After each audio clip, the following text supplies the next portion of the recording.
Okay, here we go. But this is not live. No, this isn't live. Good, because I'm not ready to do live stuff. I still have to practice not cursing and stuff. You can curse, it's okay. Not like I do. You don't curse like a sailor. You know what I'm saying. Oh, because you watch your Ratchet Bitch shows? When is it turning on? I'm already recording. You're not funny. I don't know why you think it's funny to try to trap me and shit.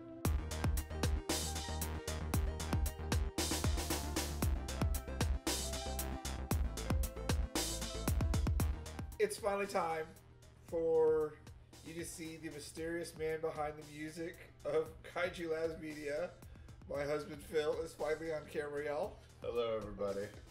This is the start of So I Married a Geek. And I've been thinking about this for a while because, let's face it, you married a geek. I married a geek, and I thought I knew what a geek was, and I thought I was a geek, and then I got introduced to a whole other level of shit I never knew existed. Well, I knew it existed because I had heard about it in like academic articles and like news stories, like, oh my gosh, look what's cropping up in America. We're going to do a whole segment on this show. It's going to be called Be Easy on Me. It's my first time. All the firsty experience, but It's been a ride. it's been funny because people always joke and laugh at our interactions. It's like, we should really do a show. And is that the dog barking? Always. You'll see the dog. She's such a camera hound. There she is, raptor clawing away. Mm-hmm. Just peeking around corners, like, what are y'all doing? So anyways, I've been wanting to do a show about our life for a long time because so much happens. Both good and bad. We laugh, we joke, he puts up with me. He puts up with me. It's been hilarious. So we're gonna do this weekly as So I Married a Geek, and you're gonna see all sorts of fun things about us and random thoughts, questions of the week, things we argue about, what happens during Shock our week. of all shocks is you might find out I've changed a little bit over the years since I married a geek. Shock of all shocks, we'll see what happens because he still defends shitty movies.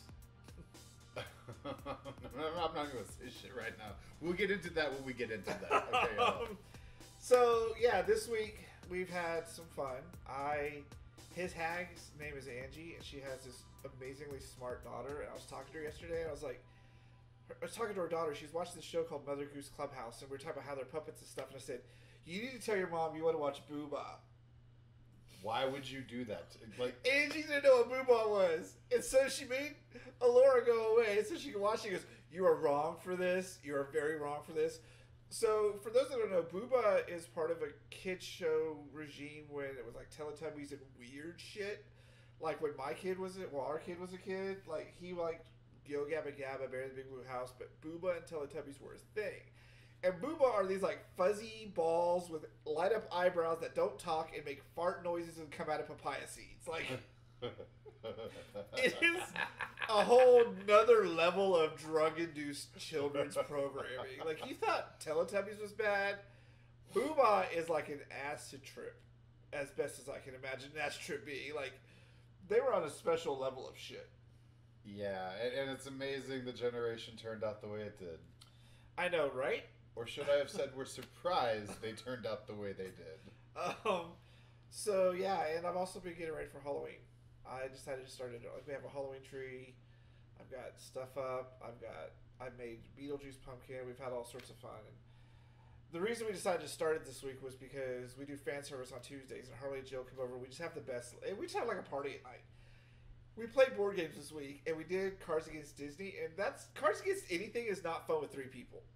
So I made Phil get ready, and he was like, yeah, okay. He was putting on different outfits, and then he got on camera. It's like, that was actually really fun. Let's do more camera stuff. It's taken me a long time to get to where I thought this would be fun, but I think it can be fun. Well, anytime you're playing Cards Against Disney, it's really fun because there's always a card about a delicious asshole, and I don't know why that's like a standard.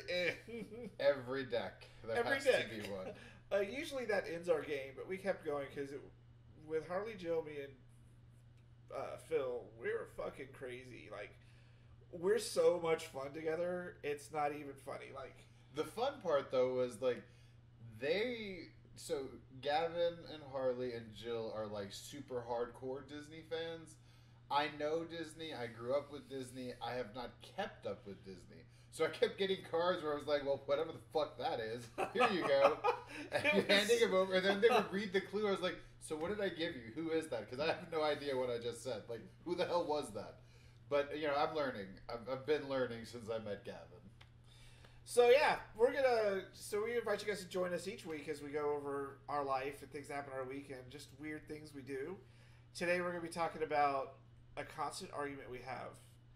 We're going to be talking about Phil's first since he's met me. I am king of random thoughts, so I'm going to hit him with my random thought each week with no warning whatsoever. And hopefully my brain doesn't explode in the process. Because, you know, now they're not so random now because I'm trying to think of them ahead of time because I have so many fucking random thoughts like the mosquito ghost, fish vaginas, like the whole thing just goes on and on and on. This is what happens. So stay tuned. Let's get into So I Married a Geek.